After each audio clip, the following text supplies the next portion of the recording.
માંડવી તાલુકા પંચાયતના વિપક્ષી નેતા અરવિંદસિંહ જાડેજા દ્વારા શિક્ષણ અને આરોગ્યને લઈને સત્તા સામે સવાલ। સ્ટોરી રિપોર્ટ બાય પાવન જોશી, માંડવી। હું અરવિંદસિંહ જાડેજા, વિપક્ષી નેતા માંડવી તાલુકા પંચાયત।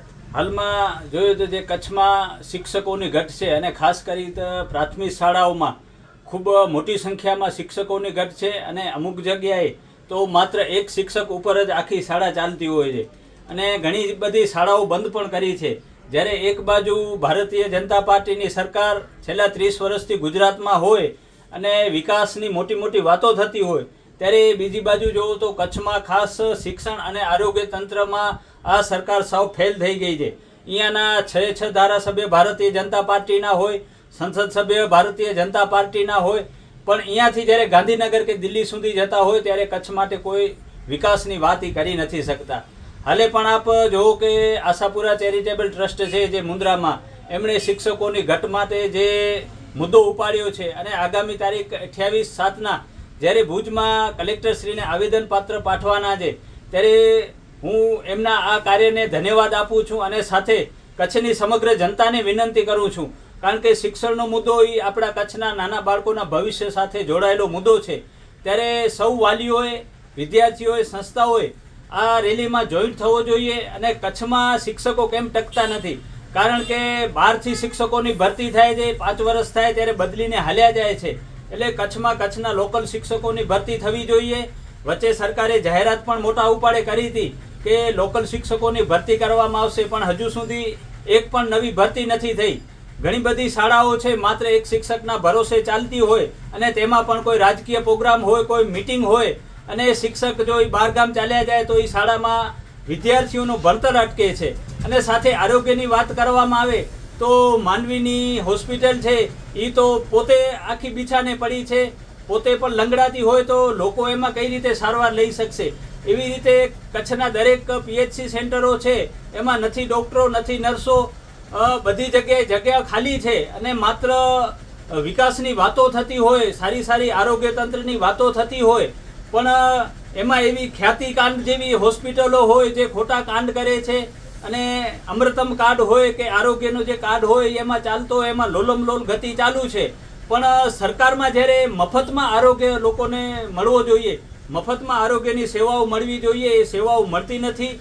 જ્યારે લોકોને જરૂર પડે છે એક્સરે મશીનની કે કોઈને ફ્રેક્ચર થાય અને ઓપરેશનની કે જરૂર પડે છે, ત્યારે સરકારી હોસ્પિટલોમાં એ કોઈ જાતની સગવડ નથી। લોકોને ફરજિયાત પ્રાઇવેટ હોસ્પિટલમાં જવું પડે છે અને પ્રાઇવેટ હોસ્પિટલમાં મસ્ત મોટા જ્યારે બિલ આવે છે ત્યારે લોકોને પણ ઘણી તકલીફ થાય છે। એટલે અમારે તો આ રાજ્ય સરકારને ખાસ વિનંતી છે અને કચ્છના 6 ધારાસભ્ય અને સંસદ સભ્યને પણ અમારી વિનંતી છે કે તમે ગમે એવા ભ્રષ્ટાચાર કરતા હો, બીજી વાતો કરતા હો, પણ કચ્છ માટે જ્યારે કચ્છની જનતાએ તમારામાં વિશ્વાસ મૂકીને તમને ગાંધીનગર કે દિલ્હી મૂક્યા છે, ત્યારે કચ્છ માટે જે આરોગ્ય અને શિક્ષણનો પ્રશ્ન છે, તમને જે સેવા કરવાનો મોકો આવ્યો છે, કમસે કમ આ પ્રશ્નો તો તમે હલ કરો તો ધન્યવાદ। તો તમને આ કદાચ બીજી વખત પણ ચૂંટીને મોકલશે ને, ઘર ભેગા કરતા પણ વાર નહીં લાગે। અને અમે પણ ટૂંકમાં આરોગ્ય અને શિક્ષણને લઈ અને કોંગ્રેસ પાર્ટી લોકોને સાથે રાખી અને જન આંદોલન ચલાવશું એવું આપના માધ્યમથી અમે ચીમકી ઉચ્ચારીએ છીએ। ખાસ કરીને શિક્ષકોની જે હાલમાં ટૂંક સમય પહેલા જાહેરાતો કરવામાં આવી હતી અને શિક્ષકો ભરતી કરવામાં આવ્યા હતા, ત્યારે ગુજરાત રાજ્યની અંદર જે શિક્ષકોની ઘટ હતી તો એ ભરતી કરવામાં આવી, છેલ્લે 14,000 જેવા શિક્ષકોની ભરતી કરવામાં આવી, તો કચ્છને બાકાત રાખવામાં આવ્યું, તો એના વિશે શું કહેશો? જો કચ્છમાં સ્થાનિક શિક્ષકોની ભરતી થશે એવો મોટા ઉપાડે અહીંયાના ધારાસભ્ય હોય કે રાજ્ય સરકારો એને જાહેરાત કરી હતી, પણ હજુ સુધી એકે શિક્ષકની ભરતી નથી થઈ અને એમાં કયા પગાર ધોરણ મળશે, કઈ કન્ડિશનથી એમને ભરતી કરશે એવો પણ કોઈ ચોખવટ કરવામાં નથી આવી। એટલે માત્ર કાગળ ઉપર વાતો થાય છે, વિકાસની વાતો હોય માત્ર કાગળ ઉપર થાય છે, સ્થાનિક લેવલે કોઈ જાતનો કામગીરી નથી થતી। એટલે જનતાએ પણ જાગૃત થવાની વિનંતી છે અને માત્ર વિકાસની કાગળ ઉપર વાતો કરતા આ લોકો હોય એ લોકોને ઘરે બેસાડવાનો હવે સમય આવી ગયો છે અને કચ્છની જનતાએ જાગૃત થવાનો સમય આવી ગયો છે।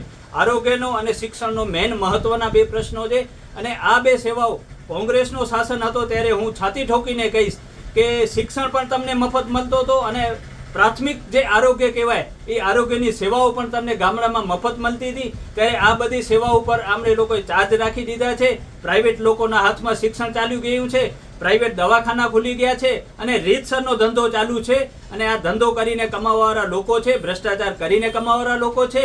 એટલે આ લોકોને વિકાસમાં કે લોકોના પ્રશ્નો હલ કરવામાં કાંઈ રસ નથી, માત્ર પોતાના પેટના ખાડા પૂરવામાં રસ છે.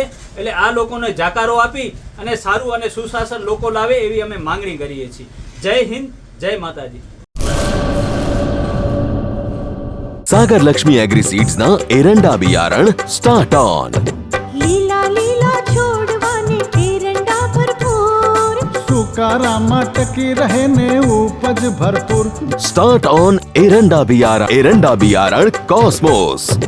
લાંબી જાચેરી માળોમાં શક્તિ છે ભરપૂર, સુકારો ઓછો ને પાકે ઉપજ લખલૂટ. कॉस्मोस एरंडा बियारण